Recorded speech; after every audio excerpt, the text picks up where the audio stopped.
Hey guys, welcome back to Rumpa's lifestyle channel. আশা করছি তোমরা সবাই ভালো আছো আর আমরাও এখানে খুব খুব ভালো আছি তোমাদের ভালোবাসাতে। তো আজকের দিনটা হচ্ছে খুবই স্পেশাল। আজকে আমরা যাব দিল্লির বাইরে কোথায় জানো? বুলন্দশহর যাব। আজকে সানায়াদির এঙ্গেজমেন্ট, তো আমাদেরকে ইনভিটেশন দিয়েছে, তো আমরা সবাই যাব। আর সব কিছু মোমেন্টগুলো তোমাদের সাথে একটু একটু করে শেয়ার করার চেষ্টা করবো আর কি। কারণ এমনিতেই তো রোজ দিন ওই অফিস ঘর করে আমি কোনো কিছু কন্টেন্টেই পাইনি যে তোমাদেরকে কি শেয়ার করব। তো যাই হোক, আজকের দিনটা আমি তোমাদের সাথে একটু একটু শেয়ার করবো। দিনটা নয়, এখন বাজে জানো 2:15 বেজে গেছে।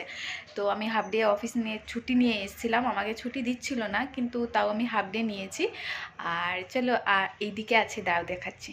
এইদিকে আছে একটা ফুলের বুকে, আর ওইখানে আছে সানায়াদির গিফটটা প্যাক করাই। দেখো, এটা ওই প্যাক করে দিয়েছে, কারণ ও তো প্যাকেজিং করতে এক্সপার্ট না, তো ওটা প্যাক করে দিয়েছে। আর এইদিকে ফুলের বুকেটা আছে। তো চলো, আমরাও এবার আস্তে আস্তে করে রেডি হয়ে যাই।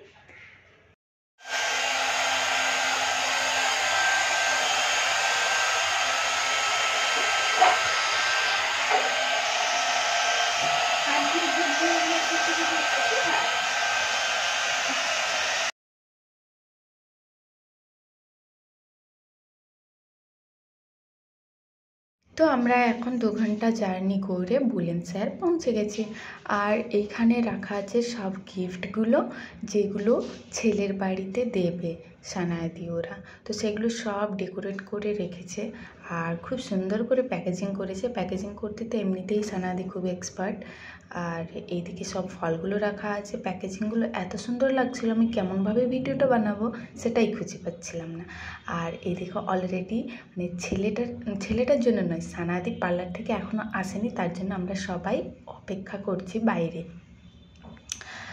পার্লার থেকে আসতে একটু দেরি হয়েছে, তো তার জন্য সব বাইরে দাঁড়িয়ে আছি। আর এটা হচ্ছে দিদিও একটা খুব সুন্দর মিষ্টি কালারের গাউন পরেছে, আর সুইটিও একটা পিঙ্ক কালারের গাউন পরেছে, আর আমিও একটা পিঙ্ক গ্রিন সব রকম ম্যাচ করে একটা গাউন পরেছিলাম। কিন্তু তোমরা তো জানোই আমার ভিডিও ধরার মতো কেউ নেই, তার জন্য আমাকে ভিডিওটা নিজেই করতে হচ্ছে। আর এদিকে সানায়াদি অলরেডি এসে গেছে। এটা হচ্ছে আন্টি, এটা সানায়াদি ভাবি, মানে ফাঁকি ভাবি, আমারও ভাবি। আর হচ্ছে সানায়াদি দুলহন বেনে একদম পুরো ভিতরে বসে আছে। যতই হোক আজকে বিয়ে নয়, কিন্তু তাও খুব সুন্দরভাবে মেকআপ করেছে, মানে চেনাই যাচ্ছে না এটা সানায়াদি বলে। মেয়েটা তো এমনিতেই মিষ্টি, তারপরে মেকআপ করে একটা মানে সারারা টাইপের পরেছে, এত মিষ্টি লাগছে চেনাই যাচ্ছে না। আর হচ্ছে একটা কথা বলে দিই, এই প্রথমবার কিন্তু আমরা কোনো মুসলিম এঙ্গেজমেন্টে অ্যাটেন্ড করেছি, তাও আবার দিল্লির বাইরে বুলন্দশহর। আর জায়গাটাও কিন্তু খুব ভালো, যেহেতু রাত্রে গেছি আবার রাত্রেই ফিরে এসেছি, তো তেমন কোনো কিছু আমরা দেখতে পাই না, কিন্তু তাও যথেষ্ট একদম পুরা ইউপি যথেষ্ট খালি আর একদম মানে পরিষ্কার পরিচ্ছন্ন, যাকে বলে দিল্লির মতো ক্রাউডই নয়। আর এইখানে আমি খাবার নিয়েছি। খাবারটা যেহেতু আমি ভেজ খেয়ে নিয়েছি, কারণ সেদিন ছিল শনিবারে আমি ননভেজ খাই না। এখানে আমার অবস্থাটা কেমন হয়েছিল জানো? একেই তো গাউন পরেছি, একটা হাতে গাউন তুলবো না, খাবারের প্লেটটা ধরবো না, ক্যামেরাটা ধরবো। আর ভিডিওটা না করে আমি থাকতেই পারছিলাম না। তো এক হাতে খাবার এক হাতে ভিডিওই, দেখো এইটা হচ্ছে আমার অবস্থা। তো খাবারের মধ্যে ছিল পোলাও, ছিল নান, ছিল বাটার পনির, ছিল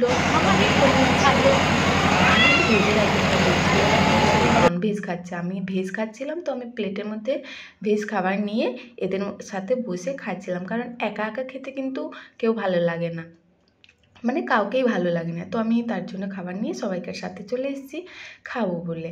আর তারপরে এখানে খাওয়ার পরে এখানে কিন্তু যারা দুলহা আসবে তাদের জন্য কিন্তু এবার অ্যারেঞ্জমেন্ট করছে সব রকমের মিক্সচার, বিস্কিট, কোল্ড ড্রিঙ্কস, মানে সবাইকার রীতিনেওয়াজগুলো কিন্তু একদমই আলাদা। আমাদের আলাদা, এদের তো হবেই। তো যাই হোক, আমাদের খাবার দাবার কমপ্লিট, এবার আমরা বাড়ির দিকে রওনা হব।